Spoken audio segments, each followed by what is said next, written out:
Yo, what's going on, guys? GZTV back with another video, and NBA is about to start, so that's interesting. The last day of the regular season is about to start, so after this video, I'm probably gonna watch that and work on some homework, and maybe listen to the ESTG Lil TJ song. But anyways, we have a brand new album, the debut album from Coi Leray, who has shot to superstardom. I mean, it's been incredible. Her glow up has been incredible. Ever since the breakup with Trippie Redd, she's been dropping nothing but hits. And whether you guys like it or not, they're still doing numbers. So, I mean, you can't really be mad at it. I'm going to go track by track, tell you guys what I like, what I don't like, yada, yada, yada. Just all my notes. I typed down notes for you guys. It's a pretty well thought out review. Yeah, okay. Let's get into the first song, Hollywood Dreams. Very soothing voice to open up the album. It was a very interesting one. She had Hollywood Dreams. Obviously, she achieved in that. We gotta stop using the word glizzy. That's my one problem with this track. Stop using the word glizzy when we're talking about a gun. It's done with. Blick Blick is the next track. Nicki Minaj was a feature. It's dope. This is a single, but I never got the chance to listen to it, so this was my first listen. Girls in the club are going to be going crazy to this song, I already know. Well, they already have been. This song's been out for a little bit. It's low-key a pretty hard song. Nicki always coming through with such good delivery. It really sounds like old Nicki Minaj, to be honest. She's back into her prime on this one. Nicki killed it. She had a Tyler reference. I thought it was cool. The next song is called I. Young Blue, that's a cool feature to have on your album. Jamaican vibes, I liked the flow, the melody. They're bouncing off of each other pretty well, and this one is a pretty vibey track. Mountains, obviously you got the drill beat. With the 5 foreign feature, you gotta have a drill beat. You gotta accommodate all of your features. You know, 5 foreign dropping his album the same day as hers, so here's some more 5 foreign content for you guys. And Young M.A. gonna rap on a drill beat. That's interesting. Going into this, I was like, okay, Young M.A. is on here as well. She's one of the best female rappers in the game.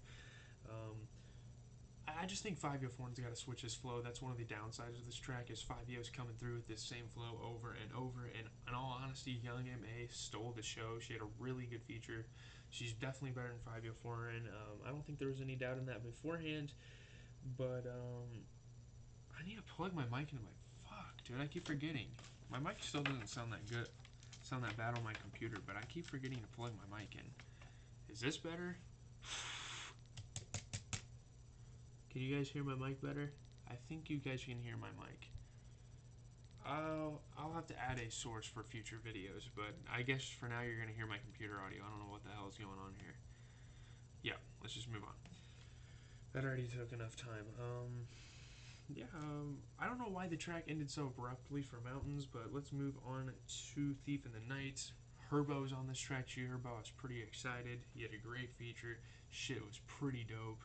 I guess they were copying Pop Smoke with the track title. This was the best track up to this point. I don't think any track really beat it either. I'm not sure. Herbo is nice with it. The beat is pretty sick, but you know, I've never heard Herbo rap on something like this. It's really spacey. I don't know. Overthinking is the next track. I wasn't sure which her we were talking about. Not that there's multiple hers in the industry, but her, the R&B her. It's about to be a vibe. I knew it. Coi can sing, and she showed that. Pretty nice track here. Coi really held her own with her. I mean, her using some of the same melodies she used all the time. I wasn't really mad at that at all. But yeah, Coi held her own. Next is Clingy. I heard great things about this Nav features going in, so I was pretty excited. It's a pretty good instrumental. Coi was doing good. It's been a while, I feel like, since I've rocked with Nav, since Nav has dropped something hot. His flow is really crazy on this, though. The best production on this project was right here, probably.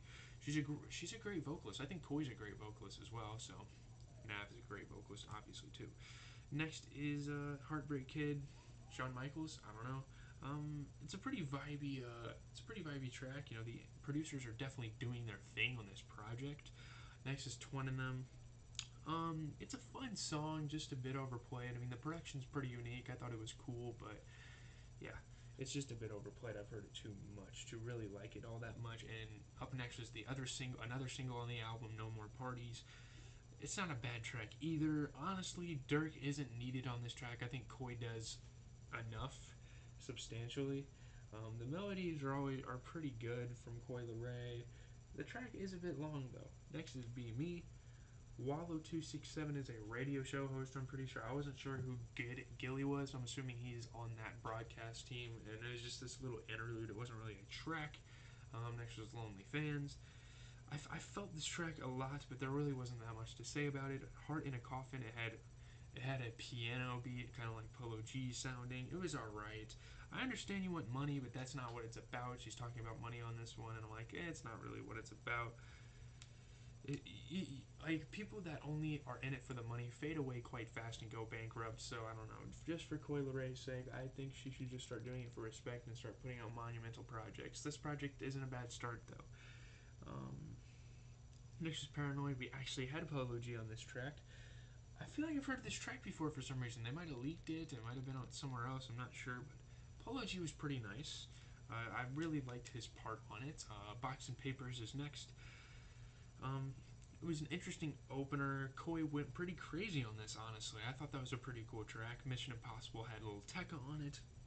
I don't know what I was listening to at first, but the track kind of starts to develop. It was pretty hard. And I wasn't sure how Tekka was going to do on this, but Tekka slid on this. I don't know why I even doubted Tekka. He's an amazing artist. Um, her, I'm not going to lie, Coi Leray's voice sounded bad as fuck on this, like in a good way. Too Far was a cool track, nothing new. The auto tune is cool. I don't know who's in jail that'd be close to Coi Leray. I don't see her as this like gangster persona. Next is Mustard's Interlude. A Boogie was on this. I don't know how a 2 minute and 30-second song is an interlude, but we will leave that be. I don't know if she's referring to the DJ. I don't know if he produced the track. I was kind of confused where the title and stuff came from, but there was cool chemistry between A Boogie and Coi. Anxiety. I'm pretty sure Anxiety was a single. I don't know if I really how I feel about this record still. There's some nice flow, but I don't know. And the last track was obviously Big Prr with Pooh, Shiesty. I never want to roll my R's ever again when referring to this track. I don't like the song. Shiesty is alright. The song gets a little too sexual for my liking, and that's a big problem with female rappers. And honestly, Coi Leray kind of steered away from that from this album, on this album, which I can respect. But for the most part, it was a little too sexual for me. General notes. I'm not going to automatically hate on this album. People are really weird. This is one of the most overhated artists in the game, Coi Leray. Um, I hear a lot of Dej Loaf in her voice throughout listening to her. That's definitely something I noticed. The cover art is weird. I know it's a girl bending over, being kind of sexual about things, and like putting her hands on her mouth. I don't know what's going on. It's kind of weird. Just ignore that whole thing. It's crazy that this is Benzino's daughter, the man that is only known for his feud with Eminem and the Source magazine. That's where he got his name. This album hits you like it's a hard hitting album, I would say. Like there's a lot of quick bangers on here. It just progresses like really quickly. To be honest with you, it feels like a roller coaster. Her voice is like really nice. I really like Coi Leray's voice. She's got a good voice. Definitely a new guilty pleasure of mine. Some of these tracks on this album. The album has very colorful vibes, even with the cover. The album is fine. That's really all I can characterize it as. Her Glow Up was insane. Plain and simple, if you hate on this album like crazy, you're misogynistic, because I don't really find any weaknesses in this album. So let's see what Apple Music had to say. The list of guesting artists on Coi Leray's debut, Trendsetter, reads like a lineup from the most lit Rolling Loud festival yet. I don't know about that. The album contains appearances from Nicki Minaj, 504, Young M.A., G Herbo, Her, Nav, $1,000,000 Worth of Game, podcast host, Wallow267, and Gilly. Damn, excuse me.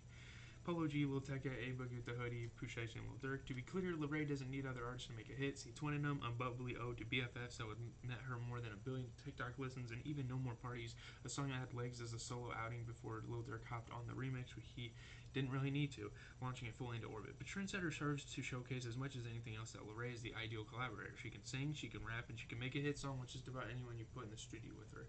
Yeah, that's it. Leave a like, comment, subscribe. As always, this has been GZTV. Hopefully, you guys enjoyed this review. Again, the cover art is very disturbing and weird. I don't know what you guys are gonna. I don't know how people are gonna feel when they open up a video and see a girl bending over. But I just wanted to review it because it's a big part in her